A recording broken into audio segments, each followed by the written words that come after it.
সরকারে আসতে হবে তো নাকি? ইনশাআল্লাহ আসবে, ইনশাআল্লাহ আসবে। সরকারে কখন আসতে পারবেন? জনগণ যদি ভোট দিয়ে আপনাকে সরকারে পাঠায়। আমরা যেন হাওয়ার মধ্যে না উঠতে থাকি যে আমরা ক্ষমতায় এসে গেছি, আসেনি।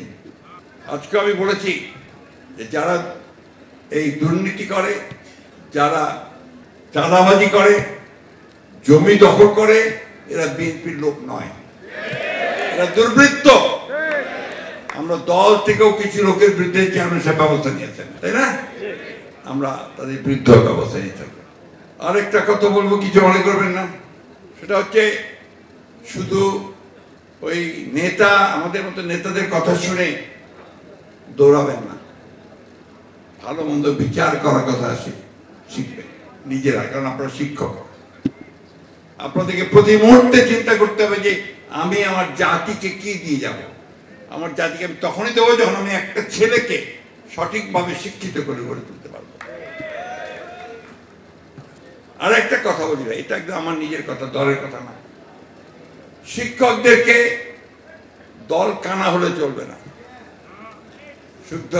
শিক্ষকদেরকে দলীয় রাজনীতির একটু দূরে থাকতে হবে, তাহলে শিক্ষা প্রতিষ্ঠান থাকবে না।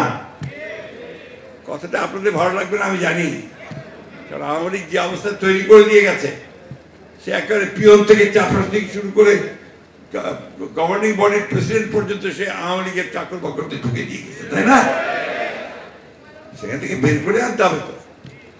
বের করে নিয়ে এসে আপনার যেন ভালো সুস্থ, যারা লেখাপড়ার সঙ্গে সম্পর্ক আছে, বিদ্যুৎসাহী, যারা কাজ করতে পারবে, তাদেরকে নিয়ে আসতে হবে। এটা যদি আপনারা মন থেকে করতে পারেন তাহলেই পরিবর্তন হবে, আর তা নাহলে পরিবর্তন হবে না। আজকে সুযোগ এসেছে, এই সুযোগটা কাজে লাগান। আমরা যেন হাওয়ার মধ্যে না উঠতে থাকি যে আমরা ক্ষমতায় এসে গেছি, আসেনি। যতক্ষণ পর্যন্ত না সেই মানুষের পক্ষের শক্তিকে আপনারা কাজে লাগাতে পারছেন, যতক্ষণ পর্যন্ত না কাঠামো পরিবর্তন করতে পারছেন, যতক্ষণ পর্যন্ত এই ব্যবস্থাটাকে পরিবর্তন করে দিতে পারছেন, ততক্ষণ পর্যন্ত আমাদের কোনো লাভ হবে না, আমাদের লাভ হবে না। আরেকটা কথা আপনাদের আমি বলতে চাই, সেটা হচ্ছে যে আমাকে আমাদের সেলিম ভুঁইয়া সাহেব, উনি আমাদের একটা কাগজ করে দিয়েছেন যে ম্যাডামের একটা ঘোষণা ছিল চাকরি জাতীয়করণ করার জন্য। ম্যাডামের ঘোষণা তো সকলের জন্য শিরোধার্য। আমাদের সরকারে আসতে হবে তো, সরকারে আসতে হবে তো নাকি? ইনশাআল্লাহ আসবে, ইনশাআল্লাহ আসবে। সরকারে কখন আসতে পারবেন?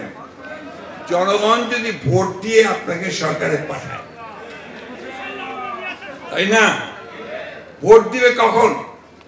যখন আপনি জনগণের কাছে প্রমাণিত হবেন যে আপনি যোগ্য এবং আপনি আগামী 5 বছর তাদেরকে সুষ্ঠুভাবে তার সেবা করবেন, তার কাজ করতে পারবেন, তাই না? সবখানে কি আমরা সেই সব শুনতে পাচ্ছি? পত্র পত্রিকায় বাইরে বিভিন্নভাবে সমালোচনা হচ্ছে না? এই সমালোচনা যেন না হয় তার কাজ করতে হবে। আমরা চাই না।